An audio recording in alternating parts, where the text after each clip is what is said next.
Welcome. This session we are going to discuss about design driven innovation and open innovation. We are in innovation and entrepreneurship week. So, design driven innovation. Design driven innovation is we have kind of discussed about design and we have discussed innovation, how these two actually are connected. What is design driven innovation? Design driven innovation actually is kind of innovation of meaning. Meaning you have a product or you want to develop a product that has many features, that physical features, but you can actually give it some meaning with which customers will have a different kind of experience. They will experience a different feeling and that will give them so much of wow that they will fall in love with your product. And your capability to give this meaning to your product or service will make or break your product, will define success of your venture. If you can really inbuild some meaning into your offering and that customers kind of love, then without much additional cost actually will be able to capture increasing number of customers, acquire increasing number of customers and retain them, because this meaning and experience are so kind of deep and impactful that customers normally do not want to dissociate with this. Rather, they start discussing about it with their friends and they become evangelist for your company. They bring customer to your company. They help you connect more customer. Technological innovations are important, okay, but then innovation of meaning is difficult, but then this is what is necessary. Innovation of meaning is a thing that cannot be copied by others. It is difficult to emulate. Recent evidence is testimony that companies who are successful in packaging meaning in their offering, they could maintain competitive advantage for a long time. We discussed about vertical and linear path, that is linear thinking. Linear path of product development is a straightforward path, is traditional path. But then the alternate path of innovation aims to discover not how things work. Alternate means this design thinking part. It is not really how things function, but it gives customers something meaningful, something they love. They may not even know that they want something. So, you give a meaning, once they receive that, customer thinks, wow, I was actually looking forward to this, meaning I love this, but I did not know. There are many products like that, like say when iPod first came, people did not know that we can actually download music on the go and we can have iPhone some earphone or head on the go, you can download music and listen. But the moment they got it, means they did not realize that this is possible. So, it was not in the horizon. The moment they received that, they thought we cannot live without it. Like the BlackBerry at the beginning, when it came up with text information, even Barack Obama said, I cannot live without my BlackBerry. Oprah Winfrey said I cannot live without my BlackBerry. So, before that they did not even know that this is possible, but the moment it is possible. So, these are all, of course, those are functional features, but there are features that you can give. We are going to discuss that only gives the meaning and not lot of value addition in terms of features. And radical innovation of meaning actually can give you permanent or consistent competitive advantage and customers become loyal to your company. Look at this graph. This has been taken from the book called Design Driven Innovation by Roberto Vaganti, and this shows that if you can really build meaning in your product, the product remain relevant for a long time. It in terms of both spread and depth and life, meaning you gain more turnover, meaning more people buy your product, and the product remains relevant for a long time. Look at this, the value of meaning, meaning how meaning actually is sustaining the product for a long time, and how value of function, meaning how quickly value of functionality is reducing. Look at this Yankee candle. Candle actually died a natural death after the advent of electrical lighting, but then Yankee came up with a candle where they added some perfume or aroma into the candle. You light the candle after a hard day's work, you come back home, in your drawing room, you light the candle and some your preferred aroma, you get this candle of various aroma. So, you light the candle that you prefer, the aroma that you prefer, sit in your sofa and close your eyes, perhaps you feel so relieved. That is the experience that you are giving with this candle. Both aroma was there in the world, candle was there in the world, candle was almost like a dead product. By combining these two, Yankee is selling candles for several years, and look at the price of a candle, 20,000 rupees they are selling in India, a candle, and all that has gone in is new meaning and new experience that the customers are getting. That precisely explains how you can identify opportunity in the form of giving new meaning to an existing product or a new product. Another example, an Italian company came up with a design.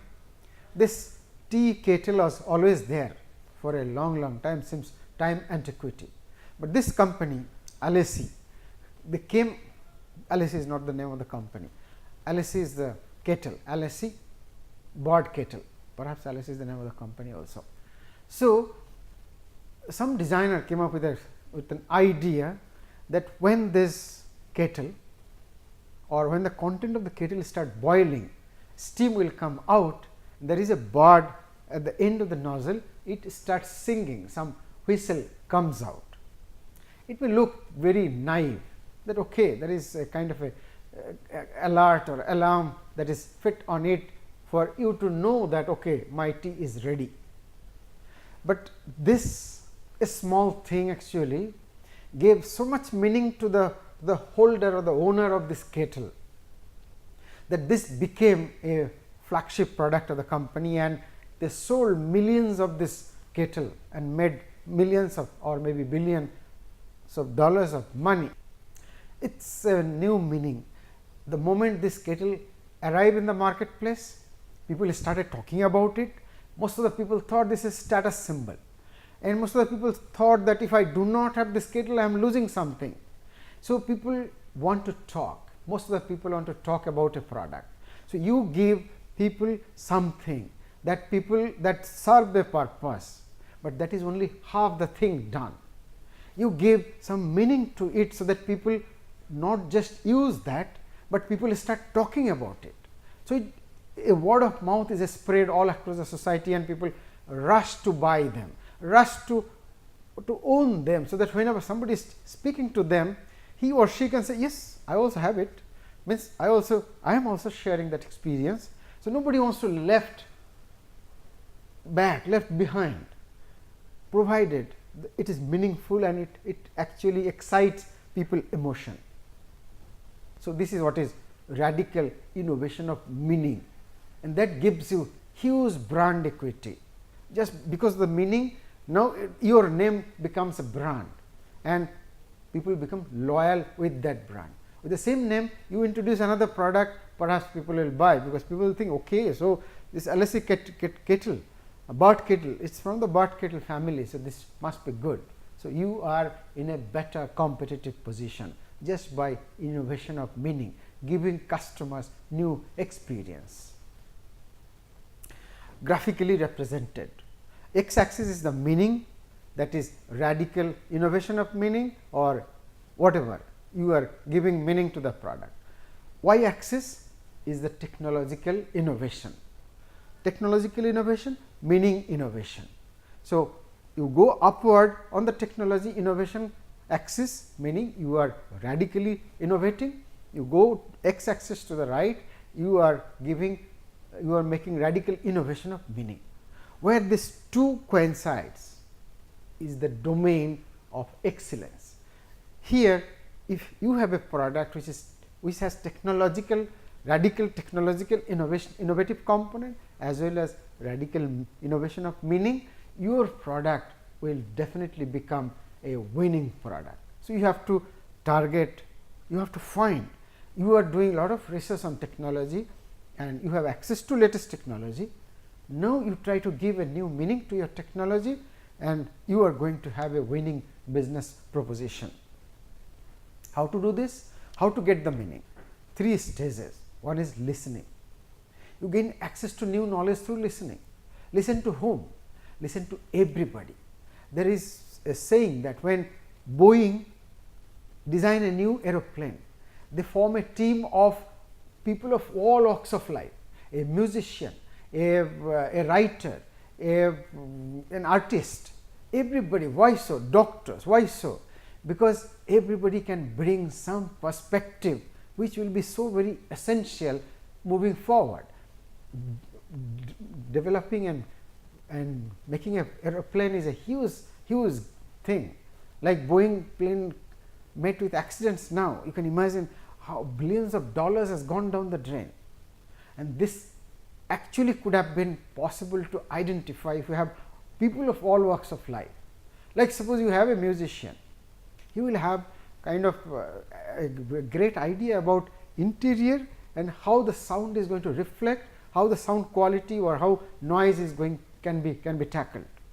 Similarly, whatever you are doing, you have to talk to people of all walks of life, all experts. So, do not think that I am developing this, so I should invite this kind of people. Remain open. Then there are interpreters. Interpreters belongs to other domain. These people are actually interpreters. They will tell you what to do, what not to do. You have to really pick and choose what to accept, what not to accept. So, there are interpreters. You have to combine this all knowledge together and interpret. Interpreter, you should interpret, but interpreter will come up with different context.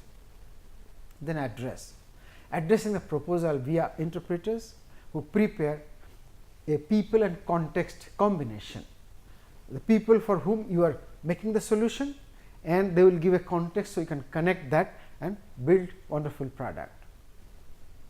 So, try giving new meaning. So, customer, one thing is very important, that customer will not normally know that they are looking for this kind of a meaning. You have to invent that. The moment you give them, they will realize that yes, they were actually looking for it, but then you ask them beforehand, they will not be able to say.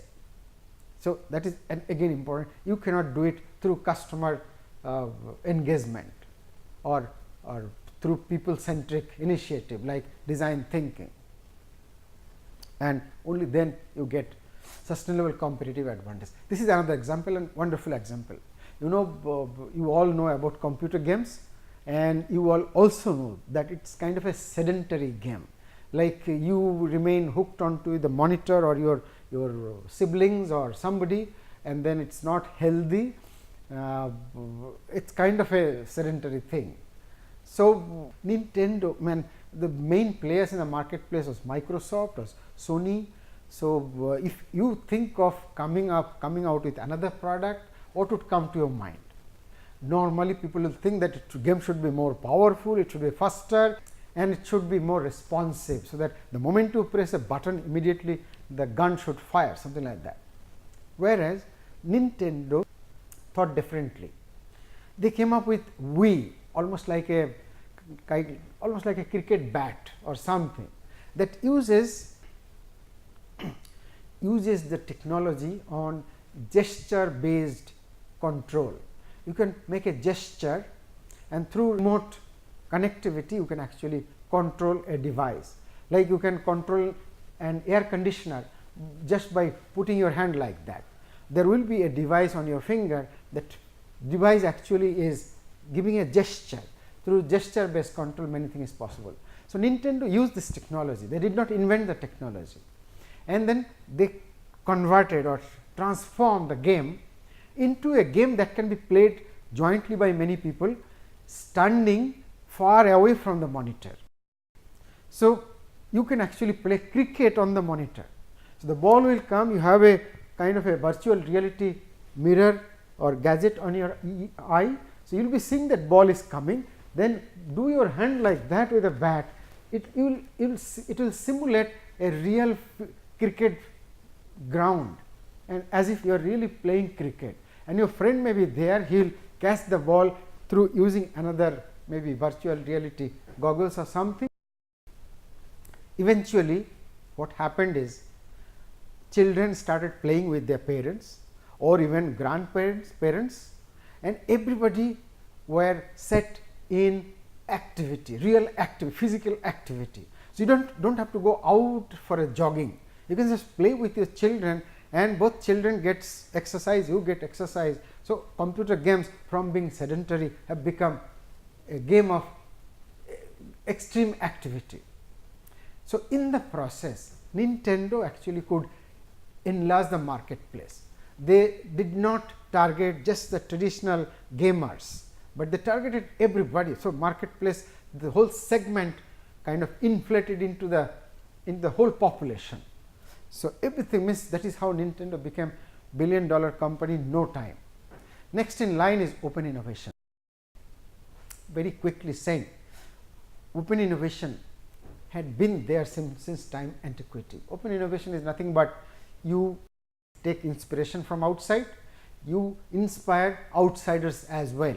So, when you are looking for something, you need to invite some people and share their knowledge, and when you find that somebody needs kind of knowledge that you have, so you give your knowledge. So, this has always been there. Henry's Chesebro actually put everything systematically in one place, so that it attracted people's focus and attention, and people started formally applying that. Before that, like air, we just breathe and we do not realize the value of it. Open innovation also was there in the domain, and people did not care about it. But the moment he wrote a book, and it became kind of highly visible, and people started applying. Before that also people applied. What he says in the book? It is use of purposive inflow and outflow, inflow and outflow. So, knowledge is coming in, knowledge is going out.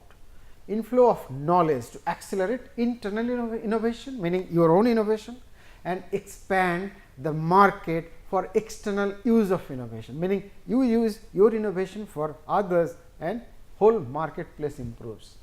It has two connotations. One is by not keeping the knowledge within you, like IBM hold lot of knowledge.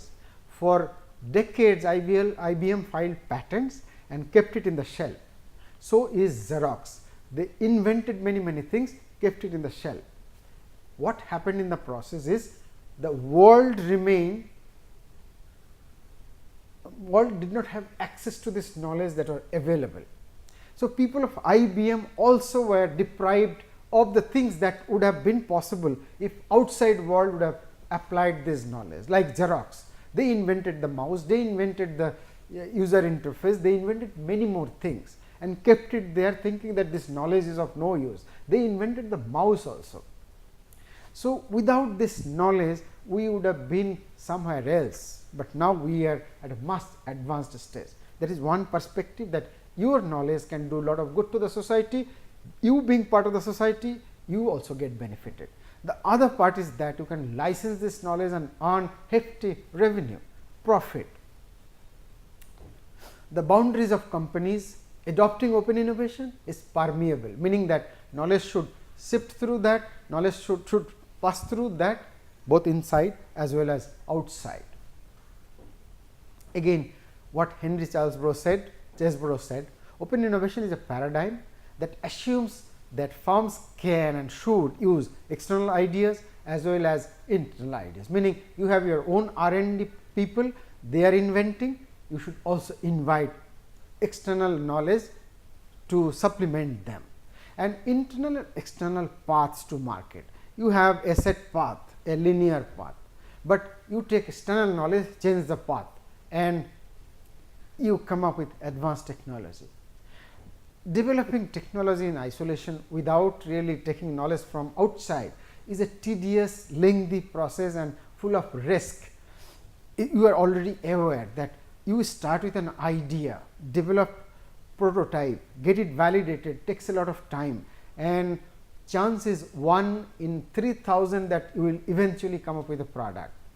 And then out of this product, chance is 1 in 10 perhaps that this product will be successful. So, if you want to make all these efforts by yourselves, you are going to put so much of resources, so much of time, effort, money down the toilet. So, rather than doing that, you try to gather bits and pieces of knowledge from outside rather than doing whole thing by yourselves and move faster, either then pivot or move forward. This is very, very important. You should not try to do something in isolation. So, again saying the same thing, that you embrace external ideas and knowledge in conjunction with internal. Firm that can harness outside ideas to advance their own business while leveraging their internal ideas outside their current operation will likely thrive in the new era of open innovation. Others will die natural death. Xerox is an example that unless somebody talks about it, open innovation discussion is incomplete. Xerox discarded many of their innovation, terming them as commercially irrelevant. Many startups took those technologies, refined them to suit customer requirements, and have become successful entrepreneurs. Particularly those who have invented the technology under a project, and Xerox told them this is good for nothing, discard that project, engage in something else. Those people were demoralized because they invented, they knew that this is something meaningful, useful, and this is something valuable. What they did is they quit the job and took that technology, started company. The combined market value of these companies, about 30 of them, are many times more than Xerox. So, that shows the opportunity that Xerox actually lost by remaining in a closed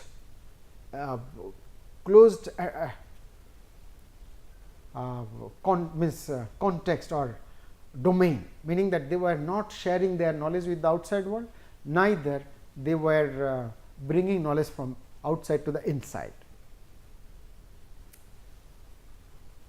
Now, this is kind of a drawing, it is not so wonderful, but it shows that there is a funnel of product development. You start with large number of ideas, eventually one goes to the market, eventually 1 out of 10 will become successful. In the bottom part, we are showing that you can actually send some of the ideas outside and that becomes successful, or you bring some ideas and combine that with your ideas, and then perhaps you gain success faster compared to that. Look at the companies that emerged out of Xerox.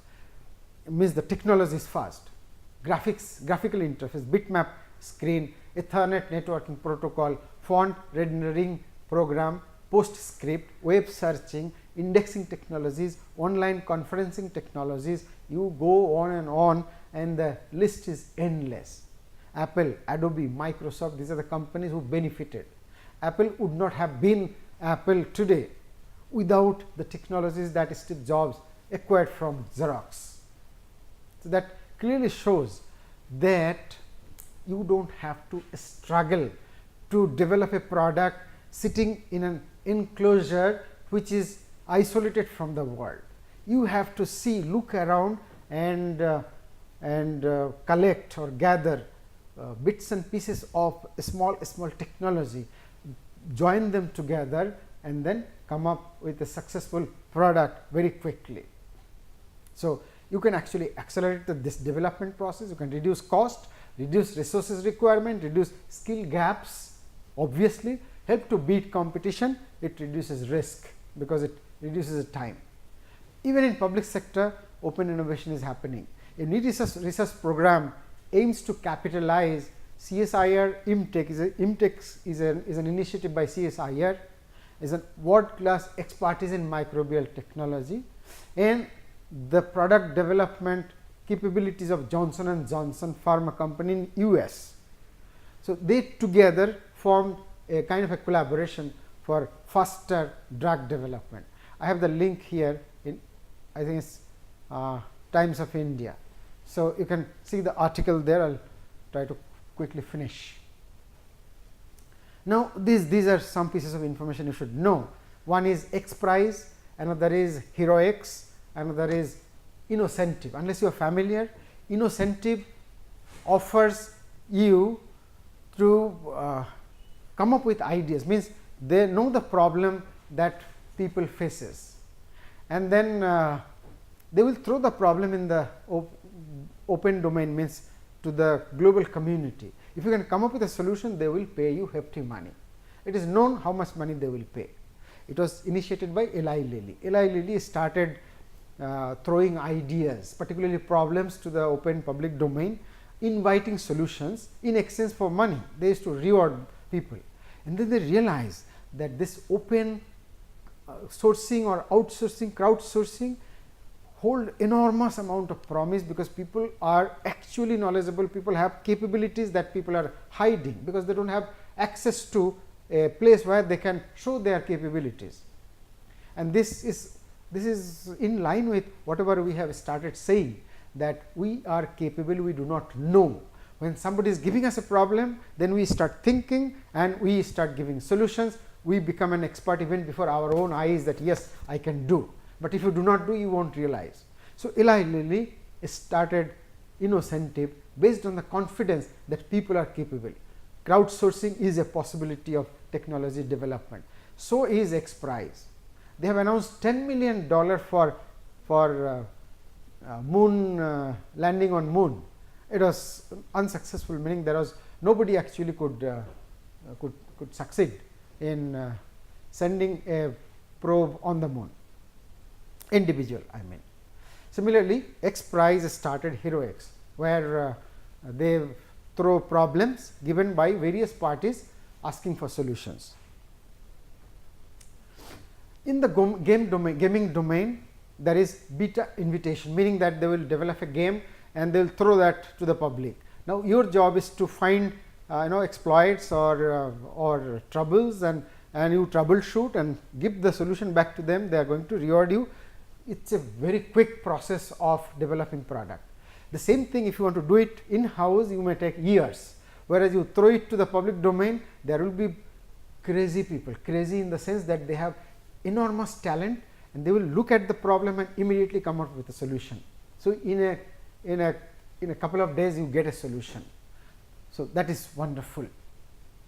But then open innovation, you are exposed to your IP being visible to some people, then there may be conflict of interest, conflict between you and your collaborator. There are many problems you can read. Let me move faster. Procter Gamble, they have used this very successfully. 30%, 35% of their innovations worth billions of dollars are through open innovation. They are connected to they have 2000 MOUs signed with various companies for partnering in their innovative process. I will very quickly introduce the intellectual property right. Intellectual property rights are of different kinds, like patent that protect technologies, design that patents forms, trademarks that patent unique symbol or text like a brand symbol or a company name. Copyright protects artistic creation of mind, that may be a book or writing poems, or maybe software, maybe an artistic or art, any kind of art form, music, lectures, anything. Geographical indications are related to particular natural resources available at a particular location or particular art form in a location. Anything, any intellectual creation of mind that is referring to particular, like say basmati rice, then the knowledge of turmeric, etc. Semiconductor integrated circuit layout design also can be protected. Software cannot be, means a patent cannot be filed for software, but you can file a patent provided the software is embedded in a kind of a chip or something. Patent is given based on novelty, that means uniqueness, that means nobody has come up with this kind of a feature that you have come up. Then non-obviousness, if any novelty is so very obvious that suppose you are cutting a pencil with a sharpener, now somebody else come up with another sharpener, it does exactly same job almost in the same manner, and if it is thought that anybody sufficiently knowledgeable in the domain, sufficiently skilled, would naturally make it without any hindrance, without requiring any intellectual deeper knowledge, then you will not get a patent. Then industrial use, meaning that anything that you have developed must have some commercial value, some commercial relevance, meaning that somebody needs this solution, otherwise you will not get a patent. Patent is protected only for 20 years. After 20 years, you do not have the right, it will be open in the public domain to use. Very importantly, patent is valid only in the country where you have filed a patent. Suppose you have filed a patent in India, initially you can file initial filing will be valid for 1 year, as long as it is not granted.